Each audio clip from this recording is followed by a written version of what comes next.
हम्म, हम लोग ये कर रहे थे कि कहाँ पे था।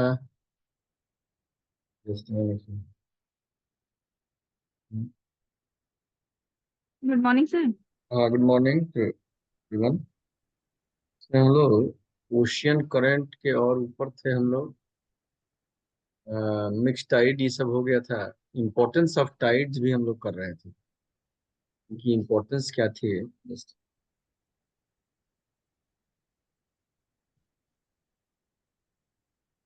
उनकी इम्पोर्टेंस क्या है, ये भी हम लोग देख रहे थे। इम्पोर्टेंस जो है वो ये हम लोग देख रहे थे। ऐसे जो है वो टाइडल एक पावर प्रोजेक्ट्स भी इस पे बना हुआ है। ये हम लोगों ने किया था कि है ना, 3 मेगावाट की टाइप। ये ओशियन करंट्स हम लोग को करना है। बड़ा इंपॉर्टेंट है न्यूज़ के लिए। ये न्यूज़ में भी कई बार जो है वो क्वेश्चंस के लिए जो है बहुत इंपॉर्टेंट है। और सॉरी फॉर न्यूज़ ना, इसमें देखिए कि जैसे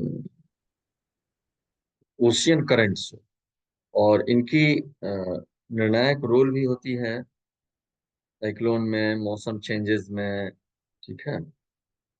और जो फिशरी इंडस्ट्री जो होती है उसके लिए भी इम्पोर्टेंस है। हम्म, ये देखिएगा ओशियन करंट।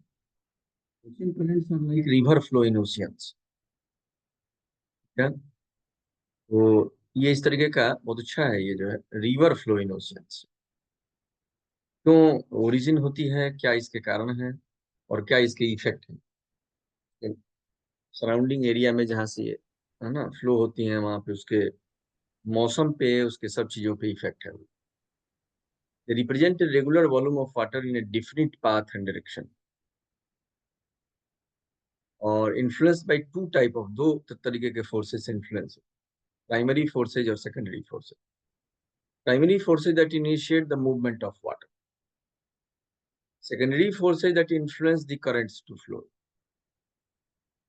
प्राइमरी में ये मूवमेंट के वाटर पे ये डिपेंड होता है, इस तरीके का वाटर मूवमेंट क्या है। देखिएगा, the primary forces that influence the currents are, primary जो फोर्सेज हैं वो कैसे होता है, तो हीटिंग बाय सोलर एनर्जी। अब प्रश्न ये होता है कि सारे सी में तो एक जैसे ये होते हैं, लेकिन ये क्या होता है कि अब दूसरा देखिएगा कि विंड का क्या है। ठीक है। Heating by solar energy. दूसरा क्या होता है कि ग्रेविटी होती है। दूसरा विंड है, तीसरा ग्रेविटी है और कोरोलिसिस फोर्स है। Heating by solar energy causes the water to expand. कि ये जो होता है वाटर को एक्सपेंशन इसमें होता है। Near the equator, the ocean water is about 8 centimeter higher in level than in the middle latitude. ये क्वेश्चन यहाँ से एराइज हो सकता है। Very slight gradient and water trends to flow down the slope. Equatorial से क्या होगा, नीचे की तरफ हो वाटर जाएगा मिड लैटिट्यूड पे। Wind blowing on the surface of ocean pushes to water to move, और विंड भी फैक्टर काम करने लगेगा। सभी चीजें क्या होती हैं कि वो, जैसे आज ही देखिए जो है मतलब कि अगर मौसम में देखिए कि दिल्ली में ही देखिए अगर है तो हीट जनरेट हुआ, लो प्रेशर क्रिएट हुआ और आज बादल आ गए, है ना, आप लोग देख रहे हैं अभी बारिश हो रही है बाहर। ये क्या है, सभी जो है वो हीट का जनरेट होना, ये बहुत बड़ा फैक्टर है। ठीक है। तो जिस अमाउंट में अभी देखिएगा आईएमडी का आया भी है कि सितंबर माह में बारिश अच्छी खासी होगी। कहने का मतलब ये है कि लो प्रेशर कैसे क्रिएट होगा। जिस तरह से ये इन्वायरमेंट में है उसी तरीके का ओशियन पे भी है। तो ओशियन में भी जो है वो जब हीट जनरेट होगा तो मूवमेंट शुरू हो जाएगा। वहीं भी अगर लॉजिकली सोचिए तो हीट अपने आप में एक एनर्जी, अब वो एनर्जी ही सभी जगह एनर्जी का प्रवाह, ठीक है, फिलोसफी में भी ये बातें हैं, सब जगह की ये बातें हैं। यहीं पे अब क्या होगा कि अब विंड कैसे आया, तो विंड भी हीट का कारण है। बहुत सारे फैक्टर्स हैं, सब फैक्टर मिल करके कोई और नया फैक्टर क्रिएट कर देता है। Friction between the wind and the water surface affects the movement of the water. Gravity next factor है, tends to pull water down the pipe and create, इसी के चलते है ना ग्रेडियंट वेरिएशन होता है, ठीक है। ग्रेविटी क्या कहता है कि वाटर को नीचे की तरफ पुल करे। अगला जो कारण है वो कोरोलिस फोर्स है, intervenes and causes the water to move to the right in the northern hemisphere। अगर ऐसे है तो नॉर्दर्न में राइट की तरफ हो जाएगा, और यहाँ इस तरीके का ये मूवमेंट शुरू हो जाएगा। And to the left in the southern hemisphere, large accumulation of water and flow around them are called, ठीक है, इसको गियर्स कहते हैं। ये भी क्वेश्चन आपसे हो जाएगा। This produce large circular currents in all the ocean basins. सभी जगह पे इस तरीके का फ्लो चार्ट आपका बना होगा, जो नोट्स हमने भेजा है उस नोट्स में भी होगा सभी जगह। और देखिएगा क्या characteristic, currents are referred to by their drift। Usually the currents are strongest near the surface और 5 नॉट्स की स्पीड होगी। स्पीड क्या होगी जो है वो स्पीड हमने देखा है, स्पीड हम किसकी स्पीड हम नॉट में उसको नॉट कहते हैं, सही है। हमने दो तरीके के मूवमेंट देखे थे, टाइड को और जो वेव्स हैं। नॉट किसके लिए यूज होता है? Sir wave speed.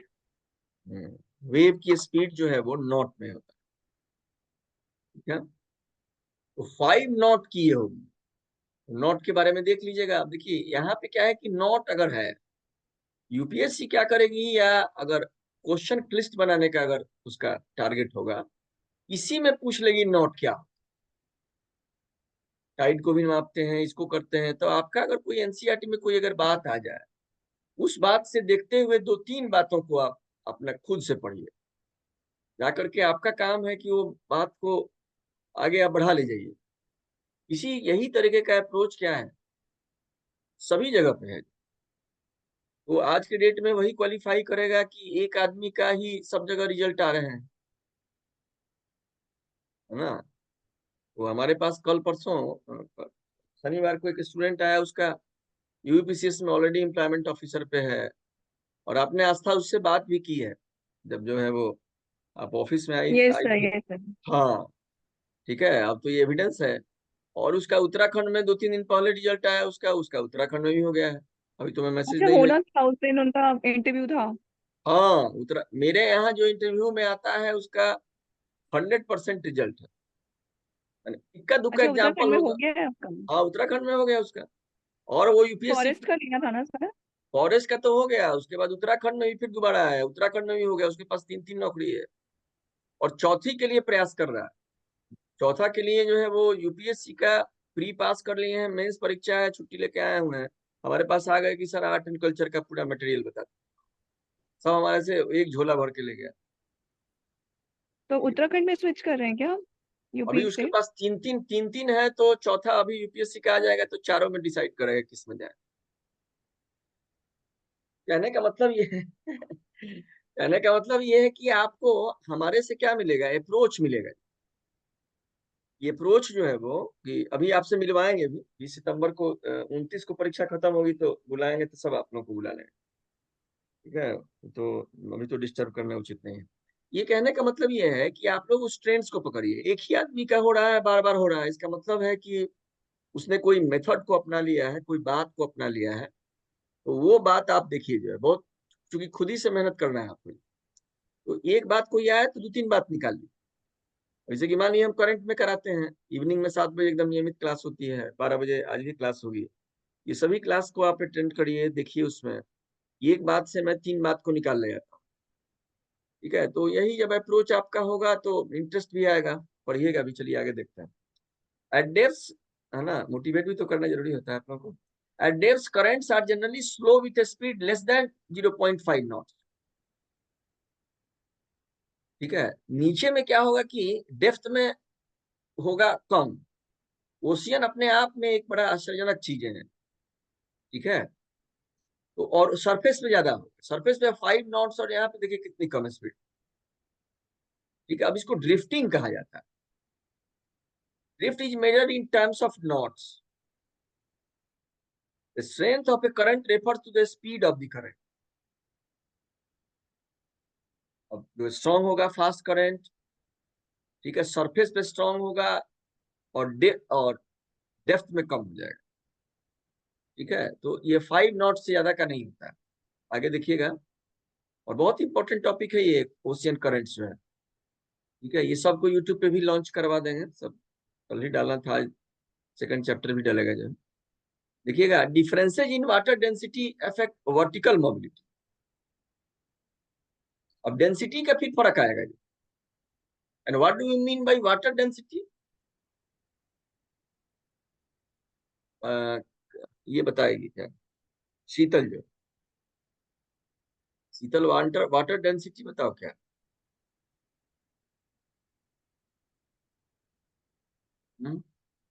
High salinity denser than water in low salinity. जब हम वाटर की डेंसिटी पे जब चर्चा करेंगे, तानिया आवाज सुन रही है मेरी? Yes sir. तो डेंसिटी का मतलब क्या है, जो छूटा हुआ है वो सबको हम कराएंगे। डेंसिटी का मतलब है सैलिनिटी जो है। अगर खूब सेलाइन वाटर होगा, मान लीजिए कोई आदमी गलती से नाव से गिर गया, तो क्या है, वो तैरेगा, वो डूब नहीं पाएगा। इसलिए एक हम लोग स्कूल एजुकेशन में बचपन में आप पढ़े होंगे, 6 में, 7th में, क्लास में, छठे में। ठीक है, कि जब नदी से, जब वो मानिए कोई चीज जो है वो सी में जाएगी, हाँ ऑफ कर लीजिए, तो वो क्या होगा, उसका लेवल जो है अप हो जाएगा। ठीक है, कोई अगर जहाज को आप मानिए कि सी लेवल से उसमें सब आप सी में जाएगा, रिवर से जो, तो क्या हो जाएगा, अप हो जाएगा। कहने का मतलब कि डेंसिटी का इफेक्ट भी पड़ेगा उसके मोबिलिटी पे। जो कैसे पड़ेगा देखिएगा। ठीक है, अब देखिएगा कि water with high salinity denser than water with low salinity. In the same way cold water is denser than warm water. यहाँ हीट का भी इफेक्ट है। Denser water tends to sink, और हाइयर जो होता है वो राइज करेगा। ये इतने सारे फोर्सेज इसमें लगे होते हैं। Cold water ocean currents occur when the cold water at the pole sinks. अब कोल्ड कोल्ड करंट कहां से आएगी? जनरली पोल एरिया से कोल्ड करंट जो है वो मिड लेटीट्यूड की तरफ आएगी, वो सिंकिंग होगा उसका, slowly move toward the equator की तरफ आए। warm water current travel out from the equator along, और इक्वेटर से क्या होगा कि ये जाएंगी वार्म वाटर, और पोल से ही, इसी से हमारा, और इसमें कोलोसिस फोर्सेस भी है। ये सारी चीजें जो है वो मूवमेंट शुरू हो जाती है ओशियन करंट। इस पे आया हुआ है, मेंस के लिए बड़ा इंपॉर्टेंट टॉपिक है ये। जो यूरोपी के सारे टॉपिक जो है वो, और ये सारे के सारे इंपॉर्टेंट हैं, है ना। और अलग से जो है वो अलग से सर एक हमारा जो अलग जो केडीपीसीएस पे भी हम लोग आते रहते हैं, तो उस पे भी देखिए कि समुद्री जलधाराओं पे अलग से सर ने बनाया हुआ है। ये तो हो ही रहा है एनसीईआरटी का, वहां भी आप लोग जा करके देख सकते हैं। तो कहने का मतलब ये है कि NCERT is the very basics. छोटे में बड़े चीजों का, अगर आपने एनसीईआरटी को खत्म कर लिया तो समझिए कि 70-80% आपने टारगेट पूरा कर। अब इसका विस्तार कर लीजिए आप अपने जाकर के, जो कोई रेफरेंस बुक हो आपके पास, गूगल अंकल है ही हैं, उस पे जाकर के सब चीजों को ये करिए, अपने से नोट्स बनाइए, कितने करंट्स हैं, बाद में क्वेश्चन हम कराई देते हैं। और इसको बार बार पढ़िए, ये एक बार पढ़ने वाली चीज नहीं। एनसीईआरटी को कम से कम 4 बार इसको रीडिंग, तब जाकर के इसको जो है इसका पूरा पकड़ आप पे हो जाएगा। और इस बार तो यूपीएससी में देखिएगा कि पूरे के पूरे 10 से 11 क्वेश्चन एकदम लाइन बाय लाइन इसी से पूछेगा, इसी किताब से। देखिएगा कि ऐसे ही जो है वो तो ये क्या होगा कि ये होगा, ये सभी का इफेक्ट पड़ेगा। आइएगा हम आगे देखते हैं कि ठीक है, इसमें क्या होगा कि हाँ, types of ocean currents classified उनके डेप्थ पे होता है और उसके आधार पे होता है। Their depth as surface currents and पहला होगा surface current, 10% of all the water in the oceans. ठीक है, 400 मीटर के ये हो अपर।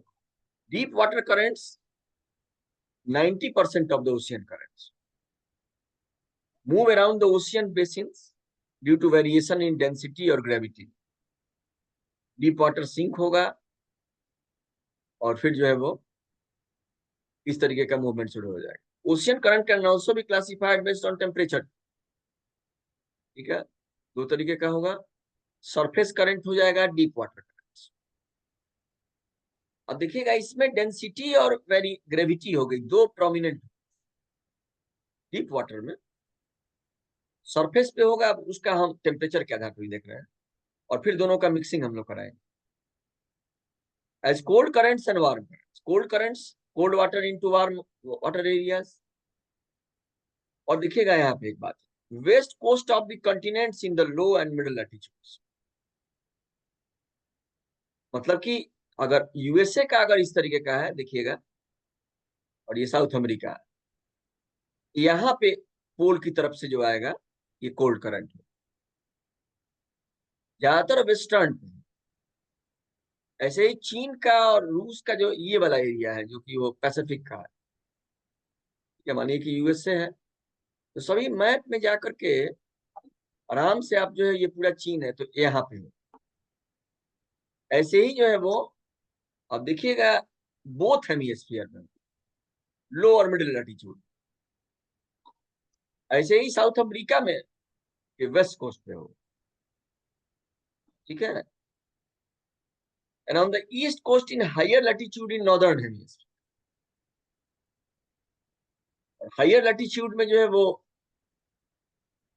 ईस्ट साइड में भी होगा, यूरोप के से लगा हुआ अटलांटिक में। तो यहाँ पे यूरोप आप देखेंगे तो ऐसे मैप में क्या करिए कि पूरा मैप में बना हुआ है उसको देख लीजिएगा आप।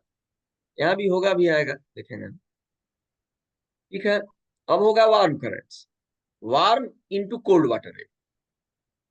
East coast of continents in the low and middle, ये उल्टा। ठीक है, और west coast of continents in high latitude, same चीज जो है वो उल्टा हो जाएगा। क्यों? वैसे ही सिचुएशन है, मतलब कि जो कंटिनेंट है वो दोनों वर्ज करती हैं ऊपर नॉर्दर्न हेमिस्फीयर और नीचे की तरफ। ये कंडीशन होती है, जब लॉजिकली उस पर सोचिएगा तो क्यों उल्टा हो जाएगा वो कारण समझ में आ जाए। ठीक है, मेजर ओशियन करंट्स, ये टाइप हो गए। अब इसी में पूछा था, ढेर सारे क्वेश्चन है इस पे, 10-20 क्वेश्चन है कि कौन कोल्ड करंट है, कौन वार्म करंट है, ये पूरी लिस्ट है। वो क्या होता है कि बराबर आपको रिपीट करना पड़ता है, नहीं तो भूल जाता है। क्या कोई चारा नहीं है इसका, बस एक ही चारा है कि इसको याद किया जाए। ये तो चलिए डिवीजन समझ में आ गया, ये समझ में आ गया, जहाँ लॉजिकली है वहां पे है। अब गल्फ स्ट्रीम है, ऐसे बहुत सारे स्ट्रीम है, बेंगुएला है, ऐसे बहुत सारे स्ट्रीम अभी हम लोग एक करके आए। ठीक है, major ocean currents are greatly influenced by the stresses exerted by winds और coriolis force। ठीक है, और देखिएगा कि ओशियनिक सर्कुलेशन पैटर्न अर्थ के एटमॉस्फेरिक सर्कुलेशन पैटर्न से मैचिंग करता है। ठीक है, मिड लैटिट्यूड पे मेनली एंटी साइक्लोनिक होता है। ठीक है, और यहाँ पे air circulation over middle latitude पे मेनली जो है वो मिड लैटिट्यूड का मतलब कि 30 डिग्री या 45 डिग्री के बीच में ये क्या होता है कि एंटी साइक्लोनिक होगा। ठीक है, the oceanic circulation pattern also corresponds with the same। और हायर लैटिट्यूड पे क्या होगा, ये देखिए, ये पूरा मैप है आपके पास, इस मैप को ध्यान से देखिए। ठीक है, अभी देखिएगा, हमने आपको बताया था ना अभी। ठीक है,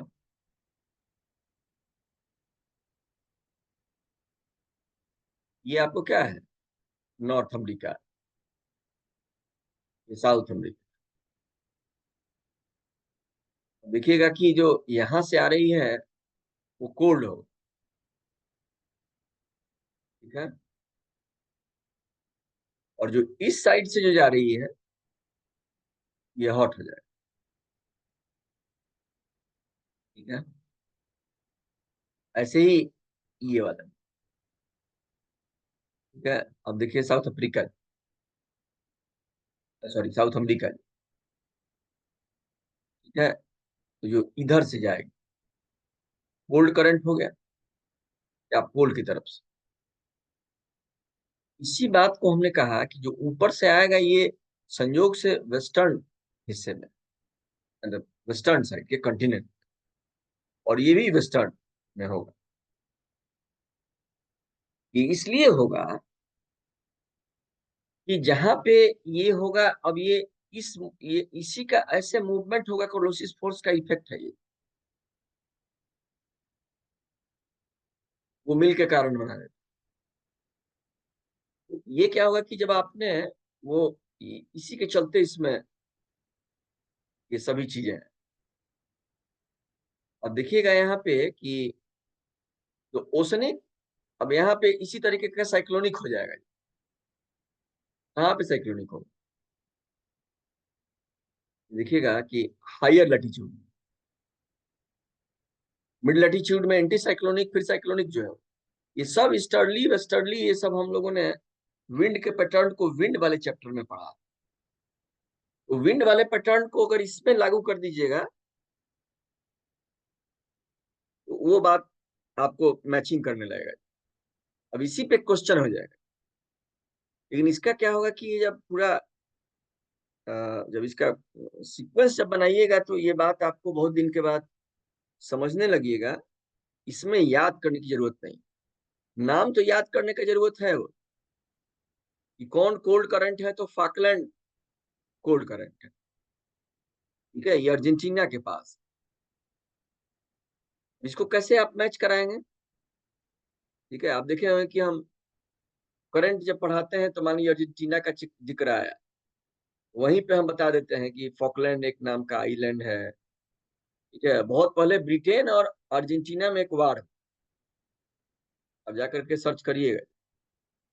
ठीक है, तो हमारे बचपन के दिनों में जो है वो, है ना, वो न्यूज सुनने की मेरी बहुत पुरानी आदत थी। जो उस समय का ये न्यूज था, दोनों में वार हो गया। ठीक है, उस आइलैंड को लेकर के। और फॉकलैंड जो है वो, फॉकलैंड जो है वो एल नहीं प्रोनाउंस किया जाता है। और उस समय का मुझे आज भी अब याद, वो नाम मुझे एकदम कन्फर्म, मैंने कि वो बहुत दिन का, मैं हो सकता हूँ कि क्लास 6 में रहा हूँ ना, तब से मुझे वो याद कर गया इतना कि वो मुझे अपना कभी जिंदगी में कभी नहीं भूले। तो वार की मैंने चर्चा इसे कर दी। तो कहने का मतलब ये है कि अब वो फॉकलैंड अर्जेंटीना के पास है, तो हमने अर्जेंटीना पढ़ लिया। ठीक है, अब अर्जेंटीना क्या है भाई, तो मैसी के लिए भी फेमस है ना। अर्जेंटीना ग्रासलैंड के लिए फेमस है, फॉकलैंड हो गया। हमने करंट पढ़ लिया, एक साथ सारे चीजों को हमने पढ़ लिया। जो तो पढ़ाई का जो 360 डिग्री का जो एंगल है, उस एंगल को अ, हालांकि है ना लेके चलना चाहिए जो है। वैसे ही है ना, युद्ध तो अब नहीं खैर पूछेगा, लेकिन हमने ऐसे चर्चा में बता दिया। तो ये क्या होता है, ऐसे ऐतिहासिक रूप से थोड़ी बातें आपको याद हो जाती हैं। क्यों इसका नाम पड़ा फॉकलैंड, फॉकलैंड के पास से है, इसलिए फॉकलैंड नाम पड़ा। ये तो हमने एक्सप्लेन कर दिया, बाकी किताब में एनसीईआरटी में एक्सप्लेन नहीं होगा। तो हमारी अपनी एक्सप्लेनेशन का तरीका है, हिस्ट्री से लेकर के उसको सब चीज से हम जोड़ के बताए थे। अब देखिएगा ये साइक्लोनिक और, है ना, अब देखिएगा in regions of pronounced monsoonal flow, monsoon winds influence the current movements due to correlations for warm currents from lower latitudes. Right में नॉर्दर्न में करेगा और लेफ्ट में साउदर्न में। 21 है कोर्डलिसिस फोर्स। मैंने अगर ऐसे हम करेंगे, जैसे कि नॉर्दर्न हेमिस्फीयर है ये, ऐसे आ जाइए, इसमें क्या होगा, जो इसमें जो है वो राइट साइड में ऐसे मूवमेंट होगा, ऐसे, और इधर ऐसे। क्यों? आस्था बताएंगे इसमें क्यों होता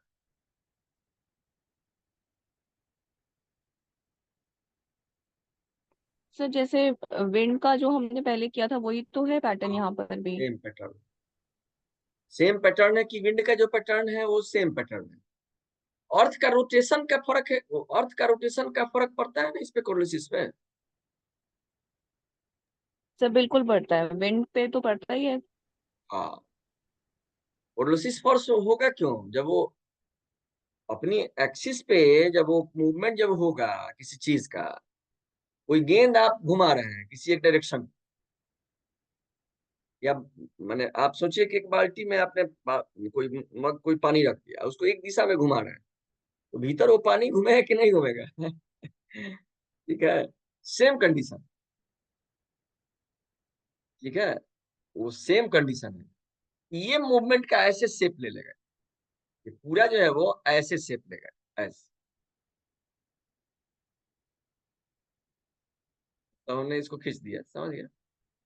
अब देखिएगा इसमें जो है वो, तो ये बातें विंड के वाले चैप्टर में भी है, यहाँ भी चैप्टर में। ज्योग्राफी में क्या है, एकदम एक चीजों का विस्तार। अब वहां से चूंकि हमको क्वेश्चन बनाने रहते हैं, तो हम लोग क्वेश्चन भी करते जाते हैं। ये उसी की जांच है, एग्जाम का जो पैटर्न है।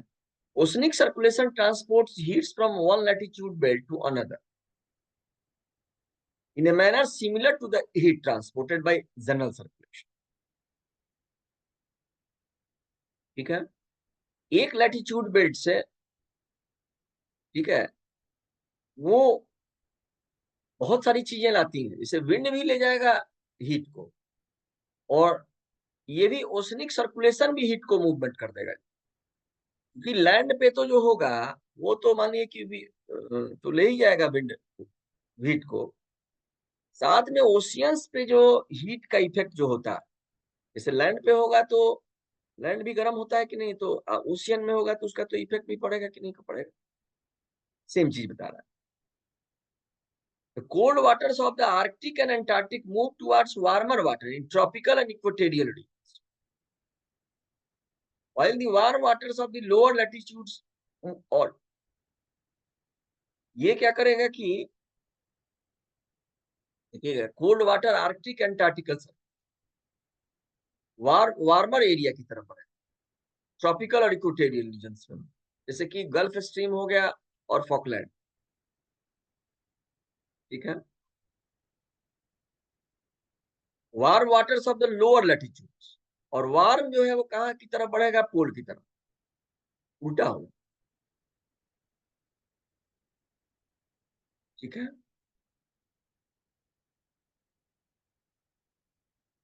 बताइए आस्था, इसमें वार्म क्यों पोल की तरफ जाएगा?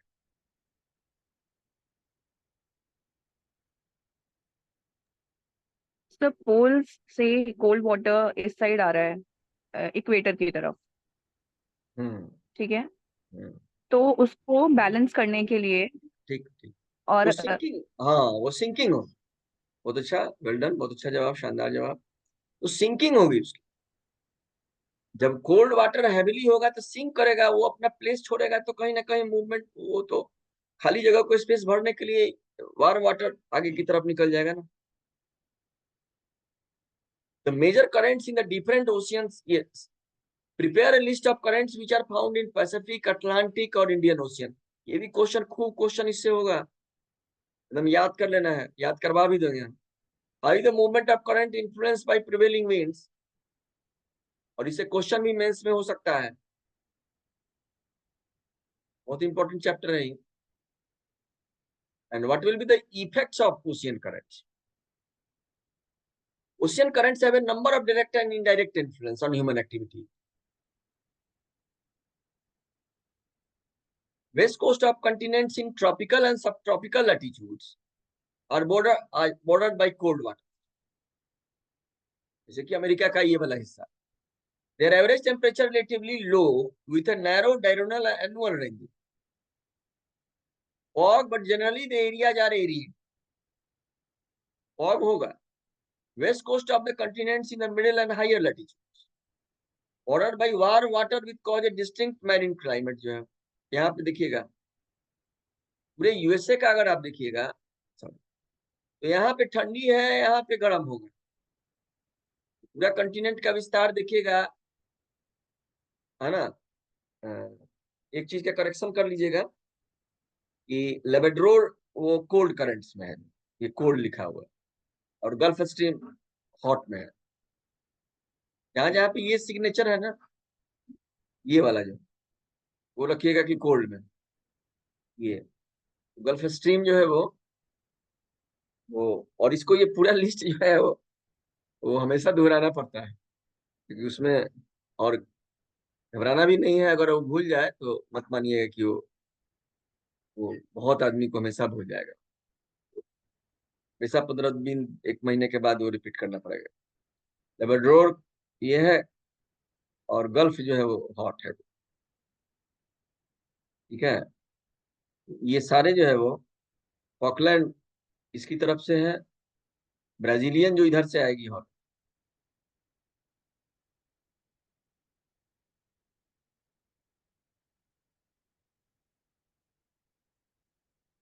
किस, हाँ हेलो, जस्ट,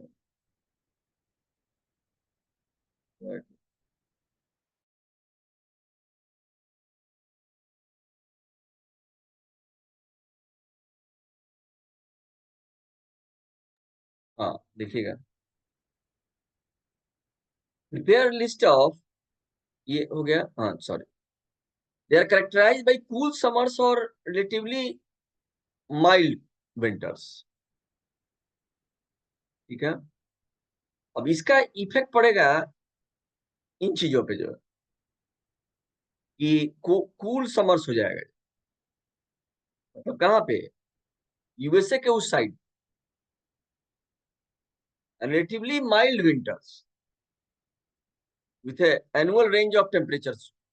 यहाँ पे क्या होगा कि जाड़े के दिन में, मतलब इधर गया, अब यहाँ पे जाड़े के दिन में हल्की गर्माहट हो जाएगी, और समर सीजन में यहाँ पे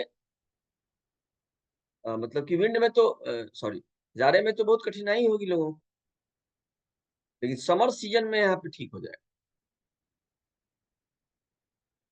ये क्यों, वो करंट के वजह से। ये समझ लीजिए कि उल्टा जब होगा मौसम, जब यहाँ का उल्टा होगा, तो ये कैसे ये मदद मदद करेगा ये उसके क्लाइमेट के लिए।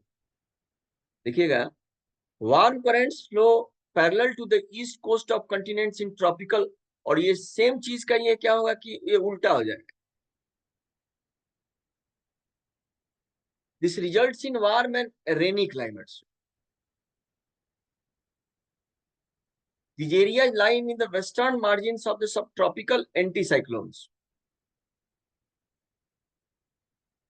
ठीक है,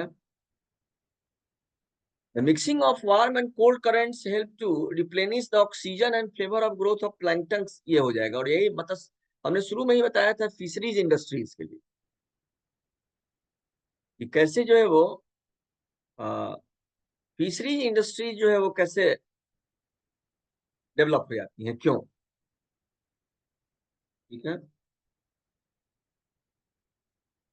mixing of warm and cold currents कहाँ पे होगा, जब उस एरिया में जैसे कि बहुत कोल्ड में भी कोई मतलब कि प्लैंक्टन्स नहीं होंगे, जब कोल्ड और वार्म का जहाँ पे मिक्सिंग होना होगा, मैंने वो उस जगह पे ऑक्सीजन का और प्लांटेशन का, प्लैंक्टन फाइटोप्लैंक्टन हम ये सब बायोलॉजी में पढ़ते हैं वहां पे, और ये फिश के लिए जो है प्राइमरी फूड होता है। तो यहाँ पे fishing in the mixing zones में क्या हो जाएगा, फिशिंग इंडस्ट्री हो जाएगी। तो मान लीजिए कि अगर क्वेश्चन आता है कि कैसे इस पे क्या प्रभाव होगा, तो आप बता दीजिएगा कि क्लाइमेट पे होगा। ठीक है, जाड़ा, जाड़े के दिन में क्या इफेक्ट होगा, गर्मी के दिन में वो क्या होता है, समर में और विंटर सीजन में वो मॉडरेशन हो जाएगा, मॉडरेट हो जाएगा। अपोजिट फिर उल्टा कर लीजिएगा। अगर कूल में होगा तब तो पूरा फॉग हो जाएगा और कठिनाई, स्थिति कठिन हो जाएगी। ठीक है। और फिशिंग इंडस्ट्री के लिए जो है वो ये बड़े पैसे लिए, देखिए कि जापान में फिशिंग इंडस्ट्री बहुत ज्यादा, बहुत एडवांस स्तर पे है। ठीक है। तो ये सब कारण है कि दुनिया की ज्यादातर फिशिंग इंडस्ट्री जो है वो सब इसी में है। इंडिया तो बहुत कम प्रोड्यूस करता है दुनिया में इस तरीके का, वो बहुत ज्यादा उसके लिए ये है। अब देखिएगा, ये चैप्टर खत्म हो गया, क्वेश्चन हम लोग कल करेंगे। आइए ये इस क्वेश्चन पे, सॉरी इस क्वेश्चन पे आइए। ये चैप्टर भी हमने समाप्त कर लिया है। ये वाला बताइए, कल हम लोग कर रहे थे क्वेश्चन जो है कुछ,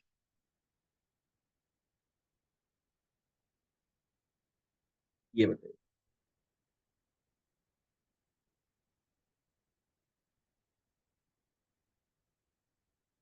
on the sea nearest place to the, sorry दूसरा हमने नहीं किया था, ये बताइए। हाँ दूसरा क्या है?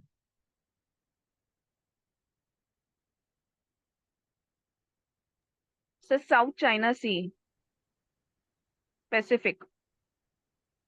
हाँ बहुत अच्छा, शानदार जवाब, बहुत अच्छा जवाब, तेज जवाब। On the sea level nearest place to the centre of earth is, north pole. Yes. South pole होता तो वो भी सही होता, हाँ दोनों। ठीक है। डाटम लाइन क्या होता है? तब 6 7 के एनसीईआरटी में भी आप पढ़े होंगे।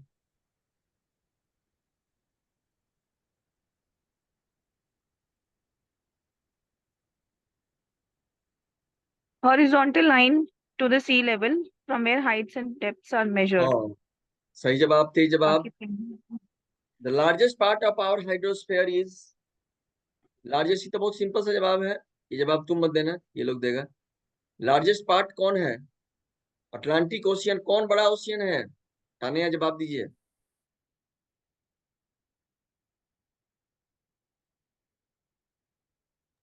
हम्म, ये सब तो आप, पैसिफिक ओशन। हाँ बहुत अच्छा, पैसिफिक ओशियन, वेल डन, सही जवाब, सही जवाब। सब सिंपल सिंपल तो है, बहुत अच्छा से पढ़ोगे। पैसिफिक ओशियन है, सबसे बड़ा है। अब इसका हम लोग ओशियन पे क्रम भी निर्धारित करेंगे कि उसके बाद कौन, उसके बाद कौन, उसके बाद कौन। ठीक है। ये सब तो क्वेश्चन है, ये आया हुआ है। ये क्वेश्चन जो है वो, ये उत्तराखंड पीसीएस में 2010 में आया हुआ था ये क्वेश्चन। अब देखिएगा, area of 64,000 kilometre length and 2,000 kilometre 2,400 width, North and South Atlantic Ocean enter into the South Pacific Ocean basin through Indian Ocean and form the middle of Australia। ये पूरा एक तरीके का रिज होता है, इतना लंबा है ये रिज जो लेंथ इसका जो है वो 2,000 से 2,400 किलोमीटर है पूरा रिज जो।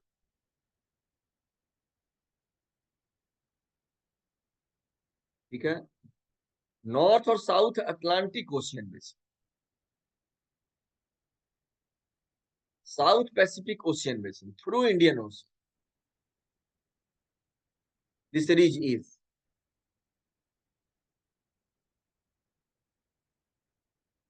क्या होगा? और देखिएगा ये, सर दो आंसर। हाँ दो, मिड ओशनिक रिज। हाँ बहुत अच्छा। ठीक है। मिड ओशनिक रीज, ये हम लोगों ने देखा था कि सब प्लेट टेक्टोनिक, इसमें भी अध्ययन किया था हमने जो है ये हम सर लोग। पूरा आएगा हाँ इस पे।